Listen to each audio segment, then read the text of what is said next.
there, welcome to Gong Show Garage. Today we're going to do an exciting video on the Goal Zero Yeti 400. Now this comes in a 250, a 400, and a 1250, I do believe. Incredible units. And the reason I'd like to do a video on this particular unit is they call it a solar generator. But what this thing can do is if you're in an RV, you can plug it in with the adapter cords that come with it into your car. It takes a little bit longer, but you can charge it off your car, or RV, whatever you're using. You can use a 110 power supply to charge it, or you can plug it in with the adapter right into solar panels. Very versatile. I also like to take a moment out to thank Ron and Deanna at Aztec. These people have been nothing but good to us. They actually supplied us with the cooler that was keeping our beverages cold during the summer last year, and we did a video on the cooler from them. So they lent us this one, and I'm actually really seriously considering buying it. And the reason I'm really excited about this is I have the big 3,000 watt Canadian Tire inverter. Now that thing's great in an emergency. I can run my fridge off of it, but here's the drawbacks. Now if we can come up here and take a look at this. See, the voltage is 89. I've seen that drop as low as 85.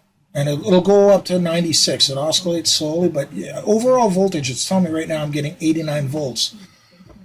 If your components say it needs 105 to 120, when you give it less than the voltage that it requires, you're going to create problems. And one of them is heat. This particular unit is what I'm using to charge the Goal Zero. And I'm doing this twofold. The reason I'm doing it this way is I'm trying to put this in a real-world application. I'm pretending that that's a generator, very similar to the Champion that's right behind you. So if I was having an emergency disaster situation and I was charging it off of here, that thing will probably do the same thing, give me about 87, 88, maybe 90, 96 volts. It'll fluctuate. This thing is rated at 100 to 240 volts. Now, obviously, I'm not giving it its full voltage, and it's still performing. It is getting warm, but it shows in a real-world application it is durable and it will perform. Now, it's got what they call a pass-through. So you can actually run things off it. So let's say I'm doing my editing on my Gong Show Garage.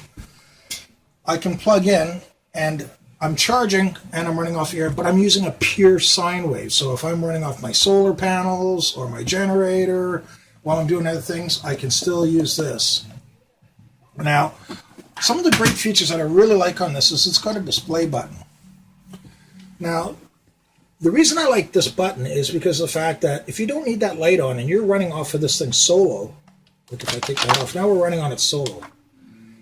I don't need that light on, draining power, so I can turn it off. The other great saving on it is you can see each one of these, I can isolate. So if I want to plug in my phone, instead of using the 110 adapter, and I'll show you what I mean right here, turn on the display, 0 in, 0 out. When I turn this on, I'm now activating the inverter. The inverter is going from 12 volts to 120, or 117, whatever it is, and it's actually consuming 4 watts.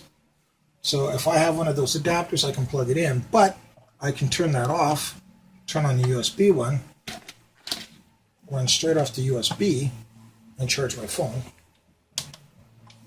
And now it's drawing so little. It usually says 1 watt on my phone. But it draws so little. And then I can isolate that one off, turn that one off, and go over to here to this one, to 12 volt, which is a cigarette lighter, power port, whatever you want to call it. And it does come with the optional wires for out of here for 12 volts as well. So you got 3 different ways of using power. You got 120, 5 volt USB, and these are high-speed ports. They actually will do up to something like 10 watts, which is really impressive. And then you got your power port here.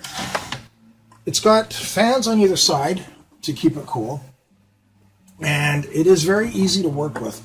Like I said, you take the 4 Allen keys out, pop off the top, there's the battery, take the 2 terminals off the battery, pull the battery out. You could take it to a place like Discount Battery in Nanaimo. They supply all kinds of batteries. There's an AGM battery in here. It's not proprietary to this company, so you can put another battery in it. So that's another great thing of making it serviceable. On the bottom of it, you can see it's got rubber feet. So it does not slide around. When I'm moving it around my bench, it's actually easier to lift it up and slide it around. So I'm going to come back to part 2, and I'm going to show you some more features on it. Thank you very much. See you in part 2.